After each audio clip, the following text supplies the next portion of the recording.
Welcome, welcome, welcome. Hi, everyone. Welcome on the show. It's another episode of Football Fan Zone, where we bring football fans to the show and we discuss football, soccer, everything about the beautiful, letter game. Today, we have a friend of the show. Yeah, if you've watched, if you've been on the show for a while, you definitely know Pius. You know Pizzle. Pizzle is back, and yeah, you guessed it. Is back for the Women's World Cup. It's just around the corner. I don't know when exactly this video will be coming out, but Thursday, I think the World Cup starts on next week Thursday. Obviously, Nigeria. Very own Nigeria will be there.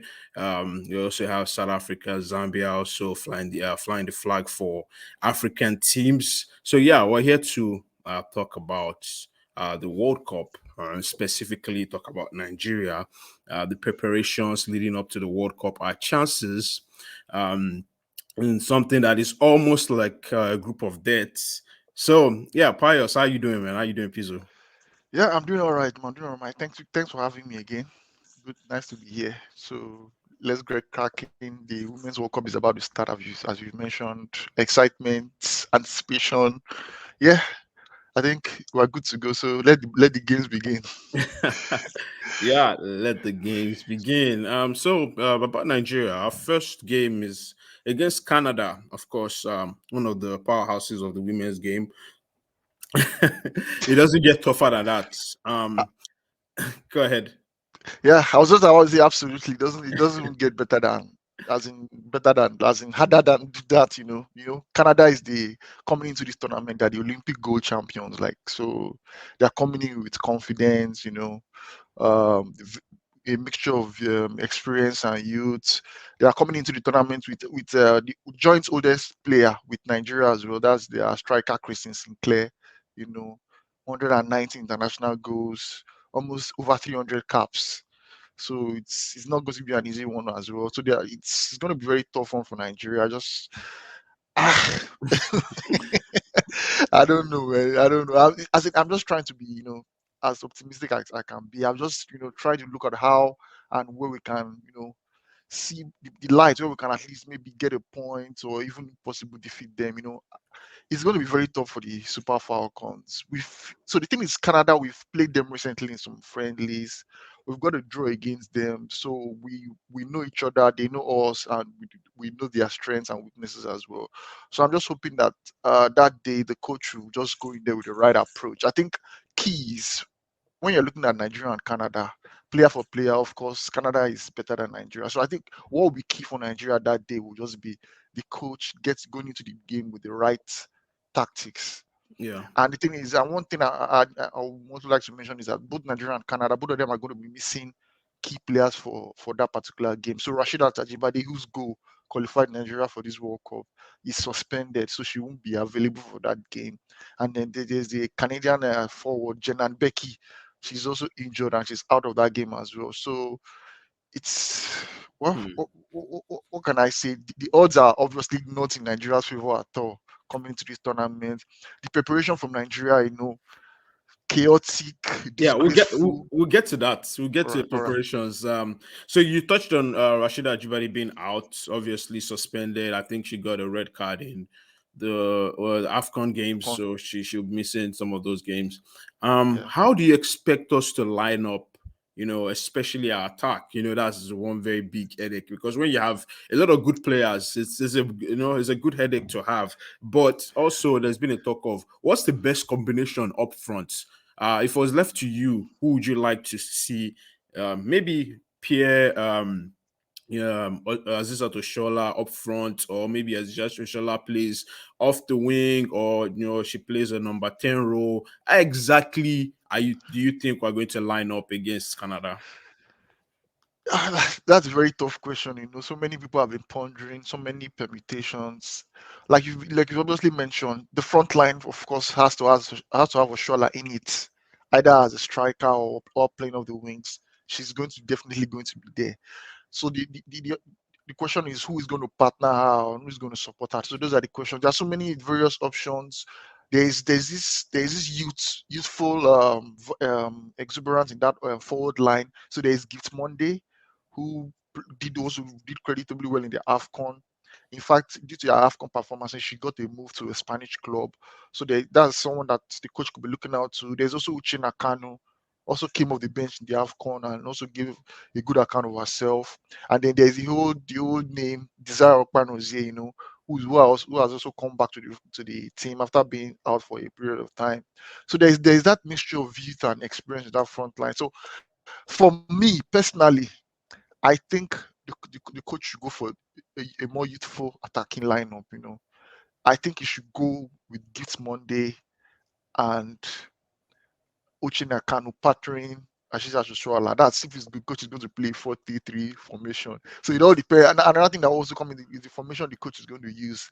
Since we are going to be playing Canada, and Canada is more of like going to be the favorites going into that game. So I'm wondering if the coach will want to take a more defensive stance, hence tweaking the formation a bit. So but for me, Gift Monday, Uchenna Kanu, and Asisa Shola, very mobile front three. So I'll go with that.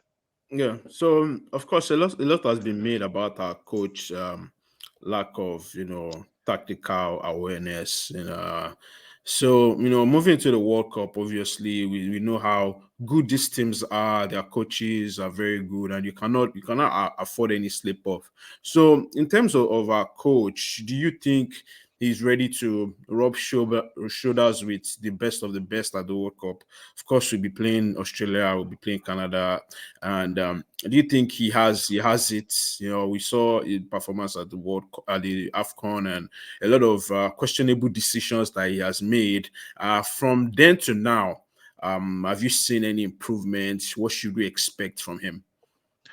So basically, looking at the AFCON, like I've mentioned, I think in the previous show, the AFCON performance was not good enough at all. Looking at tactically, the coach was all over the place. Some people would give him the excuse that, oh, this was his first major tournament with the team, so he was getting used to the team as well. So some people are giving him that slack. So after post AFCON, the team have played some um, friendlies, international friendlies with some various nations. We've had some mixed results, winning some, drawing some, and losing some. And I think the most recent friendlies, the team has kind of done well. I know we defeated New Zealand, who is a co-host in this tournament. We defeated New Zealand, we defeated Haiti, and we also defeated Costa Rica. And there's been some positive performances, some new players who didn't play in the AFCON who also featured in those friendlies. So there's that optimism that the coach has learned basically from his AFCON mistakes, and then he has tried to see how we can adopt. So I think what will be key for him is going into this tournament. He just has to adopt based on the opponents we're playing. He just needs to be flexible. I think he just like like the way I see it is going into all these tournaments when you're the like the lesser team, the least ranked team. You just have to adapt to your opponents. Try to be more conservative. And I think one of the friendlies I was watching, I went back to look at the friendly we played with Canada, 2-2 draw. And I think the tactics the coach used in that game was sound. We were more of the defensive side. We're hitting Canada on the counter. We even raised to a 2-0 lead, only to disappointingly throw away the lead and then draw the game 2-2. But we really posed Canada problems on the counter attack. So I think the coach has kind of learned, and I'm expecting better performance, better tactical awareness on his part heading Mm, into that tournament. So, mm, well, we'll see how it yeah. goes. Yeah, so you spoke about tactics. So for those that obviously a lot of people that probably not watched Nigeria before and didn't follow Nigeria will obviously follow Nigeria. Is there any distinct feature? How does he like to play? Is he more of the conservative type of coach? Is he throw caution to the wind? Attack, attack, attack, all out attack, or is he more of like a possession based coach? Um, is from the games I've seen from the AFCON and the friendlies, he's not a attack or a possession based coach. He's more of a conservative coach. I would like to put it at that. Try to play on the counter. It's not a possession based. Looking at I'm not sure throughout the AFCON the team have averaged 50% of ball possession.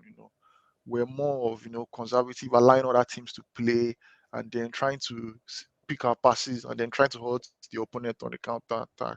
So I think that's the kind of coach he is. Which for me, I don't like that style of play. I'm more of a possession, base team, attack, press, um, heavy metal football, press the opponent high up the pitch and then try to win the ball back and attack. But well, I'm thinking maybe he is coming from the aspect of playing to the strengths of the players as well. Yeah. For you to play a certain way, you have to have the certain players to play that way.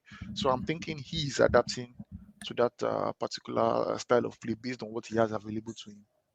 Okay. So, yeah, very very funny question about to ask, but are we actually going to play our first game? Do you think we? Yeah, so basically, right from the latest I've seen and I've heard, I think we are going to play that first game. Some of the players have been granting interviews, and there was the team also played a pre tournament friendly yesterday with an Australian based club, which they won 8-1. And the vibes from camp is, yeah, there's no problems, everything is good to go. Even from Nigeria, the National Assembly has set up a committee to look into the issue. So I think they've gotten that, how will I put it now, assurances from high up the government that okay, everything will be sorted. So I think we're going to play that first game. Everything is looking good to go, and I think we're set to go. Yeah. So one thing that I know about football, I like to think that I know about football is sometimes the performances are not just, about the players themselves. Sometimes it can be a reflection of what is going on higher up, right? It can be a problem that is even deeper than that. We've seen a lot of exchanges, very embarrassing exchanges from Randy Waldrum and NFF. Can you make sense of what went wrong? You're talking about not picking, not allowing him pick his players. There was some dispute about a goalkeeper that should be taken to the World Cup. Also, his assistant. Some of them were left behind. Can you make sense of that for for the viewers or listeners that might not really understand? So, like I mentioned before, the bane of Nigerian football that's kind of like hinders our progress is the football administration. Majority of Nigerians know that this is not the first time things like this are happening going into the major tournaments. It's either the men's team or the women's team. There's always the issue of bonuses. How are we going to get paid? We're not being paid. The When are we going to get paid?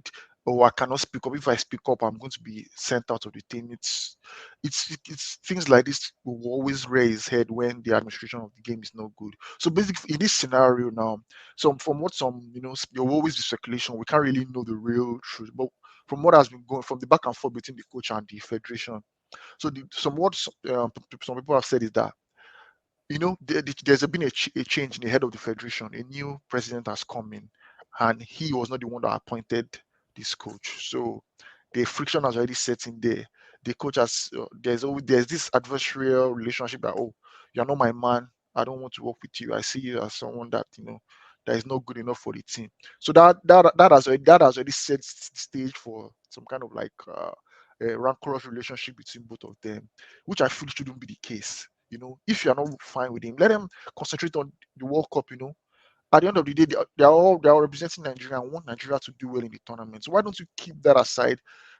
Answer the coach's request, the players' request. Let them go for the tournament. Then after the tournament, you can now start working on what you want to do. If you want to sack the coach and bring somebody else, I don't. It shouldn't be 2 weeks, 3 weeks to the tournament, and then one now the coach is not coming and say, "Oh, I can't train. I requested for a training camp, and then nobody's answering me. The players are asking for their money. It's just embarrassing in this day and age to be hearing stuff like that. It's, some of those things are not good, And I think it's also an African problem. Like I mentioned to you, probably the South African team too are also having issues with their bonuses and the they threatening not to play, and then in their own scenario, what happened is the current CAF president is a South African, so he had to come in, and then things like this, shouldn't be happening in this day and age. And like I think so where you mentioned, it will have a psychological effect on the players going into a tournament like this. You need your players to be focused. Right now the players should be focusing on tactics, fitness. They shouldn't be thinking about, oh, if I if we go out of the group stage, oh, where is our money going to come from? We're going to get abandoned. It's not good enough. And at the end of the day, it's part of the reason why African teams don't go far. In this tournament, Africa is the only continent that has not won it yet. We've had an Asian winner, we've had a European winner. So it's sad, but well, Yeah, it's very, very sad indeed. Let's move yeah. on to more, more exciting news. We saw Zambia shock the world in a friendly against Germany. Should we be excited about that, or is just one of those friendlies where it's just a friendly, it's not doesn't really mean much, or is that something that will give this team confidence, going into the World Cup, and then they will be able to, act on that win? Uh, I think it's a bit of both. You can it's something that will give them confidence, something that will excite a lot of other African like followers like myself looking at the World Cup. Like, wow, Zambia could actually go there and shock the world.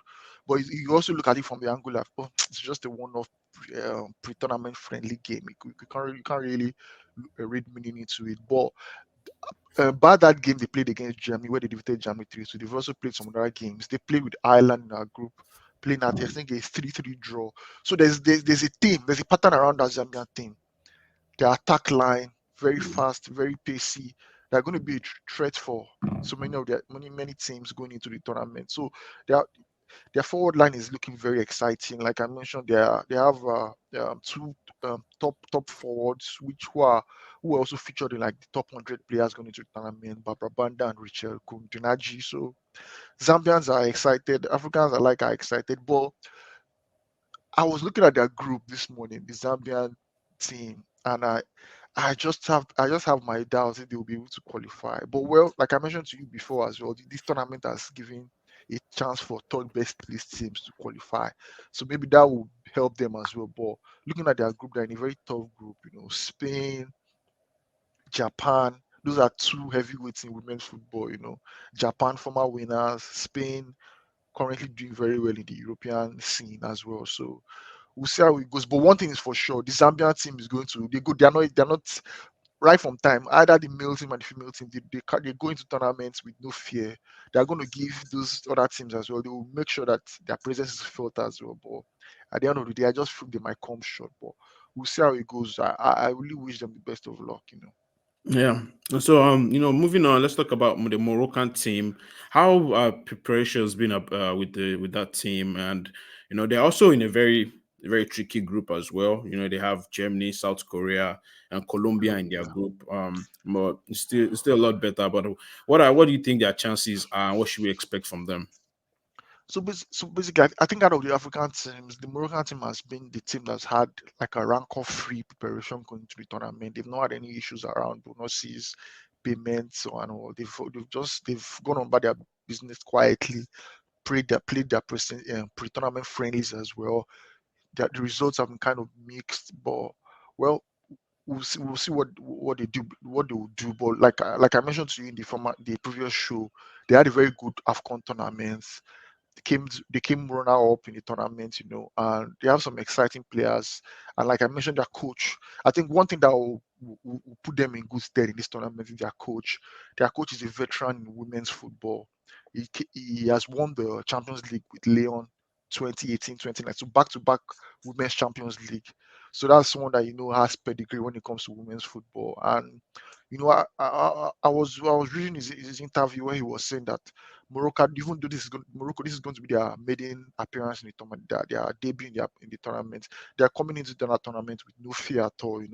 That he has instilled in them that they are going to go in there and they're going to give every team a real run for its money. So I really hope they can really provide that, and we'll see how it goes. Like you mentioned, that group is tough. Germany, two-time winners, European finalists, only losing the final to England. So Yeah. it's only because it's going to be very difficult one as well. Colombia, runners up in the South American distance. So, but well, Morocco is an unknown quantity, so there will be a surprise for those teams. But I'm wishing them the best. We'll see how it goes for them. I think what they really need to do is South Korea. They really need to target South Korea in that group. I think that is where they need to target to get their points so that they can qualify. Yeah. Just like Nigeria will also be targeting Ireland in Yeah. our group as well. So that game will be key. If they don't get anything from that group, then it's au revoir for them. So yeah, let's talk about the favorites in the African terms. The current Afcon Queens of holders. Africa, yeah. South Africa also, they also had some issues with their preparation. But what should we expect from them going to this World Cup? Yeah, so like I mentioned earlier, they have had some issues going into the tournament in terms of bonuses and what they're supposed to get paid based on the agreement they had with their federation and all. But I think that issue has been sorted, and the team is in New Zealand now. They played the pre-tournament friendly yesterday against Costa Rica. They won 2-0. So the vibes are looking good. I'm really looking forward to South Africa. So Nigeria and South Africa is where my focus would be for, especially for Africa. I'm expecting big things from them. Defensively very solid. I think that is something that is going to put them in good stead in this tournament. And I'm predicting that they're going to come out of their group. Bold prediction. Yeah, You can yeah. you can hold me to that. I think they're going to come out from that group. Very very exciting players. Players are playing in Spain, England, and playing back home. So the expectations are really high, especially from South Africans as well, going in there as AFCON champions. Very watertight defense. Their goalkeeper is also a solid one. So really excited, really looking forward to South Africa. I think they're going to come out from that group, and we'll see how they progress. Well, I'm excited for them as well. Yeah, awesome. So I know you prepared some interesting statistics about the World Cup. So let us know some of those things that you prepared. Yeah, so some interesting statistics going into this tournament. Christine Sinclair, the Canadian striker, the veteran herself, 332 appearances for the Canadian national team. She has 190 international goals. And do you know what? Do you know the funny thing? What? 21 out of the 32 teams going into this tournament, if you add all their international goals together, it's not up to 190 international goals. Oh So that wow! is, so that's something that's interesting, as solid Wow, goal that's scorer. incredible. Yeah, and also still staying with Kristen Sinclair, she and Onomo Ebi, if if they both play in that game against Canada, would be like two oldest players playing against each other in the Women's World Cup. Even though they won't be the oldest player to have played in the Women's World Cup game, that record is still held by Brazilian Formiga at 41 years old. Both of them are 40 years old. So that's a really interesting one. And then looking at another number is so Barcelona, the Barcelona female team has the highest number of players in this tournament, 18, Oh followed wow! by so there's 18 players from that Barcelona feminine team in this World Cup, followed by Chelsea with 17, Arsenal with 15, Arsenal, Manchester City with 15, and Real Madrid with 14 players. Right, the youngest player in this tournament could be, oh my goodness, I don't have a name here. So the current record is being held by a Nigerian goalkeeper, Anne Chiejine, at 16 years old and 24. 16 years old and 32 days.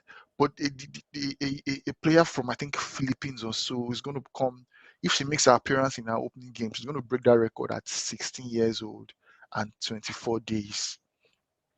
Right, Australia, the team in our group, one of the co-hosts, they have 9 players in their squad, which is the highest of any other team in this tournament, with players with more than 100 caps for their country. So that is telling you. When I saw that star, I was like, "What a task for Nigeria!" That is an almost impossible. And Australia is coming into this tournament in serious hot form. Pre-tournament friendlies, defeated England, defeated Spain, that they even ended England's 30-game unbeaten run. Defeated Spain, defeated Denmark, played France some few days ago, defeated France 1-0 as well. So that's to show you that Australia is looking good for the tournament. Do I have one more stat? So yes, so the smallest player in this tournament, this sorry to say, is a Zambian. What's her name now? Evian Chinatu or so. She comes in at 1.40 meters coming into this tournament. So yeah, so those are some of the stats I prepared for. There are a whole lot of them, but Awesome, man. Awesome. I'm sure the viewers will enjoy that a lot. Very, very yes. insightful. So I'm gonna put you on a spot here a little bit. In terms of your prediction, what African team do you think is going to go the farthest in this? Uh, in this tournament. So my heart is saying, my heart is saying Nigeria because of course I'm Nigerian, but my head is saying South Africa because of their style of play and how solid they are defensively. So it's either going to be Nigeria or South Africa going further in this tournament. But I'll stick Okay. with South Africa. I'm And in sorry, terms of, Nigerians. yeah, I think that's very understandable. Yeah. I'll go with the same too. In terms of the first African team to crash out, um, I mean, there might be a number of them, but who are you picking to be the first couple ones to leave the tournament? I'm sorry, I think Zambia will be the first to go out. Do they have a very exciting forward line? But I just think defensively they are not there yet. They are still those they still look like a team that will concede goals. And conceding goals will not help your case, even if you are going to be relying on finishing as one of the third best teams. It can boil down to goal difference, and it might not be good enough. So I see Zambia as a team that will not be knocked out first from the African perspective. Mm. And then in general, who is your favorite to win this tournament? It's a very difficult one. I've thought about it, and I'm looking at England, the European champions, coming into this tournament. But they are coming in with some key injuries. Would that affect them? Would that affect their chances? It's only left to be seen. They'll still be one of the favorites to win. I'm also looking at, like I think I mentioned to you privately, Brazil. Nobody's talking about them. South American champions. They have kind of underachieved in this tournament. They've been finalists, losing the final to Germany in 2007. I just feel that they are going under the radar and nobody's really looking at them. So I'm thinking they might be the one that might spring a surprise. The women's coach that has won the World Cup with the USA team is their coach now. So that's someone that knows the game very well, and they're coming in with a mixture of youth and experience as well. So that's another team that I feel might surprise people and might actually go all the way. So Brazil is another team. And looking at one more team I'll put out there could be Germany as well, former winners of this tournament.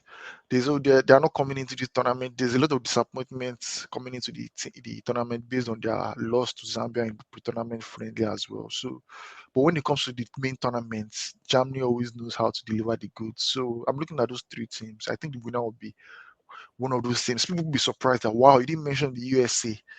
The USA is so USA are back-to-back champions. They won it in 2015 and 2019. But I just feel they're kind of like in a transition period for me. So their star players, the Megan Rapinos of this world, Lindsay Rohans and Tobin Heath, they're kind of like they've hit their peak for me, and they're kind of bringing. There's a lot of young players coming into the team. All right. Even going through some of the comments from like some of the US fans, they don't really see this team as going to win it. So hence why I didn't really pick them. But you can never write the USA off.